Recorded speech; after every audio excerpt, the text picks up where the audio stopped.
Assalamualaikum warahmatullahi wabarakatuh.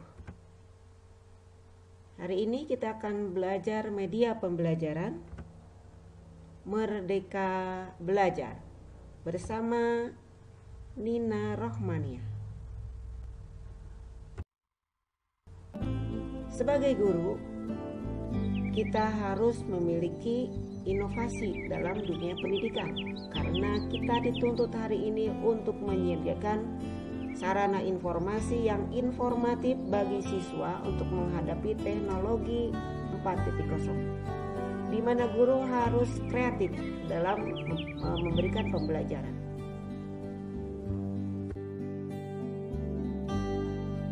Apa yang ada dalam bayangan Anda ketika mendengar kata media ajar inovatif? Seperti apa media belajar inovatif itu? Menurut KBBI, media dapat diartikan sebagai perantara, penghubung, alat, sarana komunikasi seperti koran, majalah, radio, televisi, film, poster, dan spanduk yang terletak di antara dua pihak, antara orang, golongan, dan sebagainya. Secara umum bisa diartikan bahwa media ajar adalah proses belajar yang membantu murid mencapai tujuan belajar.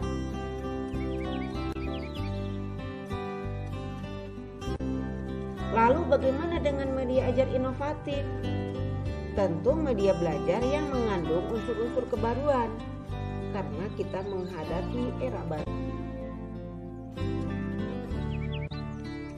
Berikut ini ada 7 model media belajar inovatif yang dapat kita adopsi penggunaannya. 1. Poster. Nah, media ini adalah salah satu media ajar yang konvensional. Namun penggunaannya cukup mudah dan ampuh untuk memvisualkan proses hasil belajar siswa.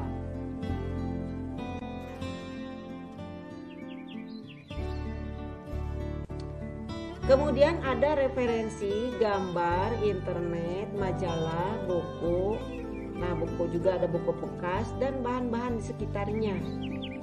Di sekitar kita hari ini ada internet, ada majalah, kemudian ada banyak buku. Bisa buku LKS, buku pelajaran, buku bacaan, novel, atau anak bisa diajak ke perpustakaan sekolah, perpustakaan di daerah masing-masing, atau di perpustakaan kota.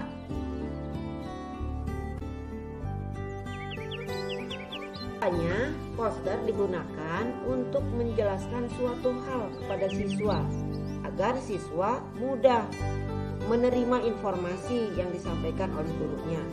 Kemudian bisa menjadi pemantik pertanyaan atau diskusi bersama murid. Yang ketiganya adalah bisa merekam proses belajar bersama murid agar murid tidak merasa lebih cepat lupa dalam menerima informasi dari gurunya. Nah, yang kedua adalah papan atau buku interaktif. Seperti apa sih buku interaktif itu? Itu tidak jauh berbeda dengan papan atau buku pada umumnya. Hanya saja papan atau buku interaktif ini memungkinkan murid untuk berinteraksi dengan beberapa komponen di dalamnya. Nah, misalkan seperti papan yang ada di bawah ini. Murid bisa melipat bagian-bagian tertentu atau mengganti kartu yang ada di dalamnya. Ini banyak tersedia biasanya di PAUD. Misalnya seperti papan di bawah ini, atau menempelkan kertas di atas permukaannya. Nah, kemudian jika dibuat dalam bentuk lembaran buku, maka jadinya bukan papan lagi. Ini banyak sekali model-model seperti ini, bisa dijual atau bisa juga membeli, atau bisa juga membuat.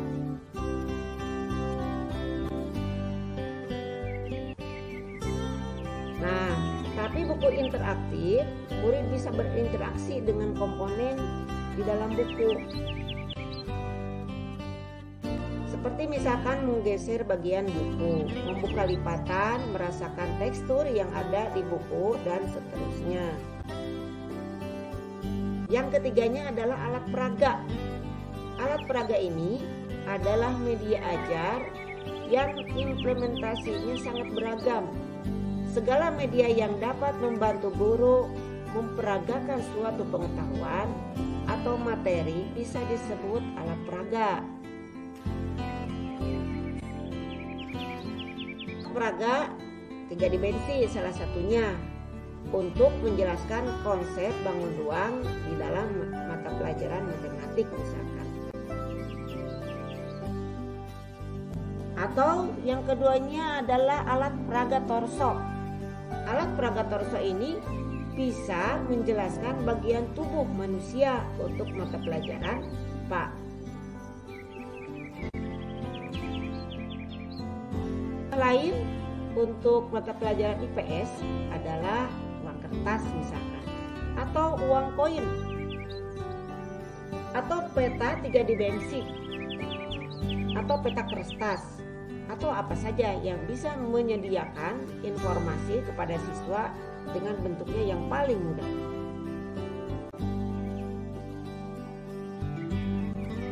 Yang keempatnya adalah lagu. Dengan menggunakan lagu kita bisa menyampaikan suatu pesan kepada murid. Jadi lagu ini memberikan makna yang sangat dalam. Bahkan banyak anak-anak yang suka melantunkan lagu-lagu. Jadi tidak ada salahnya menyampaikan pesan dibuatkan lagu dulu. Contohnya misalkan lagu juga bisa dimanfaatkan untuk menjembatani komunikasi bersama murid. Seperti misalnya memodifikasi lagu daerah untuk proses perkenalan. Adalah video. Video ini saat ini media ajar yang berupa video banyak dimanfaatkan untuk pengajaran. Mulai dari video pengetahuan berisi informasi mengenai suatu hal, hingga film yang durasinya panjang sekali.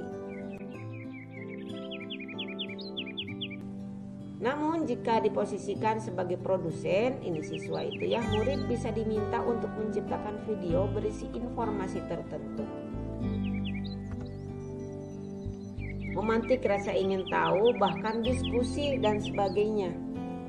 Jadi siswa bisa dilibatkan sebagai apapun. Mereka misalkan bisa diberi tantangan membuat reportase, film dokumenter, atau bahkan film pendek. Namun jika diposisikan sebagai produsen, anak-anak itu, murid itu bisa diminta untuk menciptakan video berisi informasi tertentu. Apalagi pada zaman sekarang, anak-anak dalam menggunakan teknologi jauh lebih cerdas daripada gurunya. Mereka bisa diberi tantangan membuat reportase, film dokumenter, atau bahkan film pendek. Murid bisa diminta untuk menciptakan video berisi informasi tertentu juga. Seperti saat yang dilakukan oleh murid SMK Al-Farhan di Karudampit. SMK Al-Farhan ini adalah SMK dengan kompetensinya adalah media. Jadi mereka kadang mereportase sekolah-sekolah yang dulu dia sekolah sebelumnya seperti di MTS Al-Furqan. Mereka membuat media pembelajaran.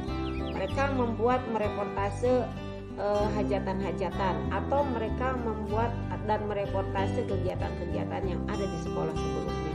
Dan itu menjadi lebih kreatif. Namanya adalah permainan. Di kalangan guru, media yang satu ini sedang booming, membuat belajar jadi lebih menyenangkan dan bermakna. Bahkan digandrung-gandrung sebagai media yang paling ampuh permainan itu.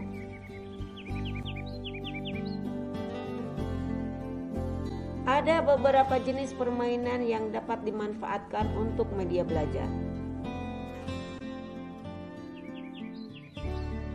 Seperti misalkan permainan dalam bentuk aktivitas. Contohnya obak sodor, kucing-kucingan, petak umpet, engklek, sondah, utik, loncat tinggi, kemudian bal-balan, dan lain sebagainya. Kemudian ada permainan kartu atau papan. Contohnya seperti monopoli, ular tangga, halma, fundora, atau bahkan permainan papan yang kompleks seperti setter, of-katan, dan seterusnya.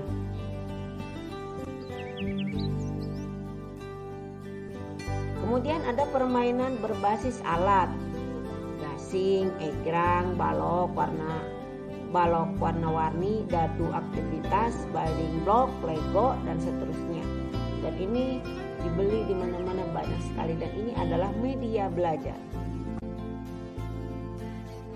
Kemudian juga ada permainan digital. Segala bentuk permainan yang memanfaatkan teknologi digital, baik melalui konsol seperti PlayStation, Nintendo, smartphone, maupun komputer, hari ini digandrungi anak-anak yang masih balita sekalipun. Mereka lebih canggih menggunakannya. Kunci utama dari pemanfaatan permainan sebagai media belajar terletak pada 3 hal. Pertama, pengarahan. Yang kedua, pendampingan. Yang ketiga, refleksi. Jadi anak itu tidak dibiarkan bermain sendirian. Mereka harus diarahkan, kemudian didampingi untuk menjelaskan suatu hal. Yang kemudian ketiganya adalah refleksi, karena manfaatnya bermain itu apa gunanya dikaitkan dengan pembelajaran dan kehidupan. Tapi inti dari bentuk apapun permainannya, tanda adanya 3 proses ini, maka proses belajar jadi kurang terkendali. Kalau mereka dibiarkan tidak mengikuti pengarahan dan pendampingan, apalagi kalau tidak ada refleksi, maka mereka tidak akan mendapatkan makna apa-apa di dalam pembelajaran. Itu adalah aplikasi berbasis teknologi. Media yang satu ini tergolong media yang proses pengembangannya sangat kompleks, namun pemanfaatannya sangat membantu proses belajar. Beberapa contoh aplikasi yang dapat dimanfaatkan untuk belajar antara lain Duolingo untuk belajar bahasa asing, ada Quizizz untuk assessment, ada Kahoot untuk interaksi pembelajaran, ada Menti untuk interaksi selama pembelajaran di kelas.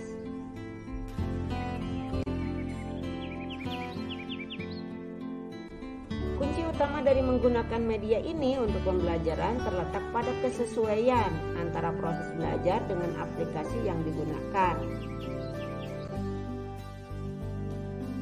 Nah, inilah 7 media pembelajaran yang bervariatif. Jadi guru bisa menggunakan media apa saja untuk menjelaskan materi ajar kepada siswanya. Meskipun sangat variatif, kita perlu ingat bahwa semua yang dijelaskan hanyalah model. Satu model bisa jadi tidak dapat berdiri sendiri. Sebagai guru, kita bisa saja mengkombinasikan antara model yang satu dengan model. Nah, jadi media ajar seperti apa yang ingin Bapak Ibu ciptakan untuk digunakan dan memandu proses belajar bersama siswa? Mari kita menciptakan belajar ini menjadi lebih menyenangkan.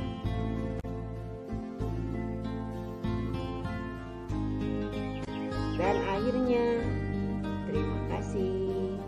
Wassalamualaikum warahmatullahi wabarakatuh.